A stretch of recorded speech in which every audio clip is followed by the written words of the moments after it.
What's good everybody, it's Sean here, back today to give you guys a review of the Nike Air Force 1 Craft in the Summit White colorway. This is a shoe that actually dropped back in 2020, but I recently picked these up through a Net Magnetism raffle. For those that haven't heard about Net Magnetism before, he's also based out of the Toronto area and he hosts sneaker raffles where usually there's an epic grand prize, like for example the Trophy Room Jordan 1s, and then more often than not there'll be a bunch of mystery boxes that he gives away as a runner-up prize. So this is in no way a sponsored video, I just want to share with you guys how I was able to grab these. So it's $11 US for a raffle entry, and though I didn't hit the grand prize of the Trophy Room 1s, but I still managed to luck out and I took home one of the many runner-up prizes, and essentially I took these home for $11 US. So the actual retail price for this shoe is $120 US or $160 here in Canada, and the official colorway for this shoe is white, Summit White, and Vast Gray. So at first glance, this pair of Air Force 1 looks very simple and it's very clean. However, as the name of the shoe suggests, Air Force 1 Craft, this is a much elevated and much higher quality version of your standard Air Force. So the entire upper of this shoe is constructed using a very premium, very soft tumbled white leather. On the toe box, we have your standard look with the perforations found throughout. And then we have another overlay of this tumbled white leather around the outer edge of the toe box. This same leather covers the eyelets of the shoe, the mid panel, as well as the swoosh on top. And the only exception to this leather is on the top of the back heel, where instead of your normal Air Force 1 branding, this heel patch is covered in this very hairy gray suede. Beneath this, there's this cutout of leather, which has the Nike swoosh and AF1 branding, and then there's more leather running down the center of the heel. On the bottom of the laces, these come with a Dubray or a lace lock, which is done in this iridescent finish, and again we have the Nike swoosh and Air Force 1 branding. For the laces themselves, these are your standard flat white laces, but they come with these white colored metallic lace tips, which adds to the whole premium and elevated feel of this shoe. Underneath the laces, we have your tongue, which is constructed out of a white colored nylon, and at the top, again, we have the Nike swoosh and Air Force 1 branding. For the insoles, I feel like the insoles on this pair are slightly more padded than your normal Air Force 1, and they're lined in this white color at the top, and there's more Nike Air Force 1 branding stamped on the heel.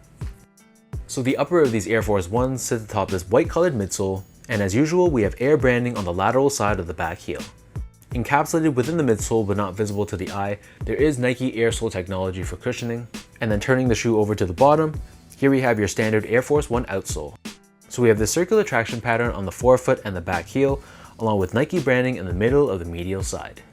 So that breaks down the look and the construction of these Air Force 1 Crafts. As I said in the beginning, it's a very simple, very clean colorway, and honestly there's not much to it aside from being very high quality and being very well crafted.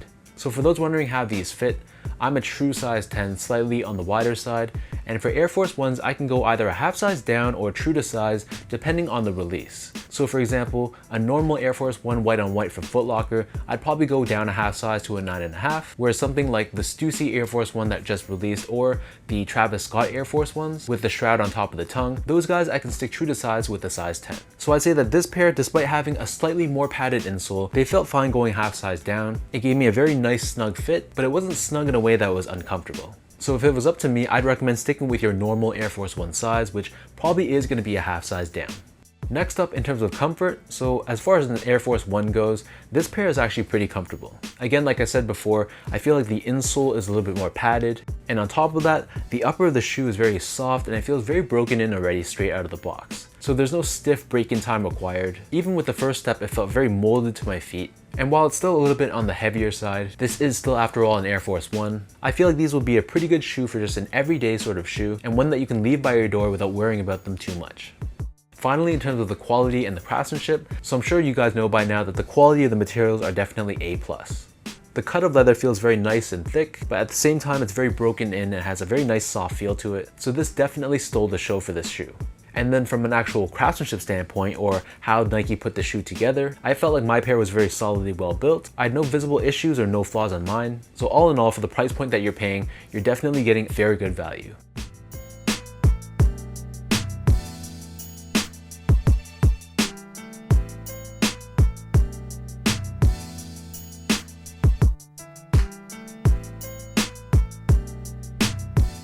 With all that being said, now let's lace these up and I'll show you guys how these look on feet.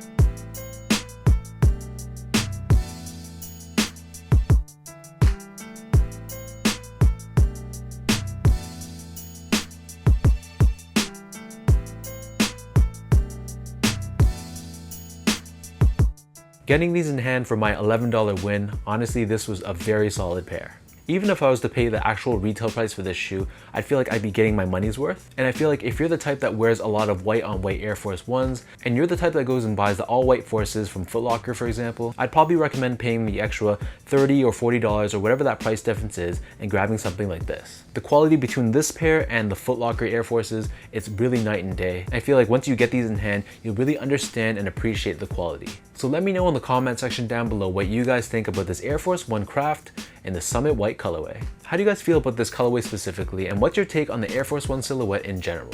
I wouldn't be surprised if eventually, after the dunk hype slowly starts to slow down, we start to see more models like the Air Force One being more and more hyped up.